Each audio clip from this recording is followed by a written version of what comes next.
Anası getsin, 50 dənə kişi ilə min hoqqadan çıxsın, atasını küçədə atsın, yazıq kişi qocalanda, beli büküləndə onu küçədə atqınan.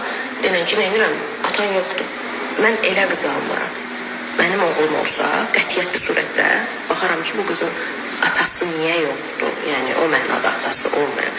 Yazıq rəhmətə gedib sonra neynəmək olar? Qurban olaram bütün atasız qızlara mən. O, mənim qəlbimdə ən acı bir nöqtəmdir, ən yaralı bir nöqtəmdir. Ata sözü gələndə mən bütün dünya maşıb daşır.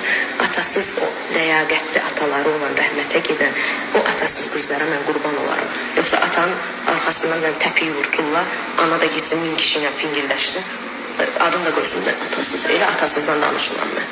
Ana deyək ki, bunu eləyim. Qız öz atası ilə həmişə əlaqədə olmalıdır. Ata, yəni atım üçün. Siz bildiniz mən nə mənada deyirəm. Yəni, pozğun yolda olub, ərini çöldə atıp, bıraxıb gedən qadınların qızını mən almaram. Siz belələrini bəyənirsinizsə, niyə gedin stolunuzu alın, papağınızı da örtün başınıza, oturun masanızın başında elə takrar yaraşan mən almaram. Mən belə şey qəbul edən insan deyiləm. Mən başlı başqa cür işləyir. Ata mənim üçün müqəddəs olduğu üçün ata mövzusunda bir qızın həyatındakı ata mövzusunda mən diqqətçiyim. Çünki ata bir qızın təməldən qoyulan namusu və qeyrətidir. Və öz ərini durduq yerə küçədə atan, öz ərini, nə bilim, yaşdaşlığı deyə, gücü olmur deyə, pulu olmur deyə, hər nəyəsə görə atan qadınlara mən pis baxıram.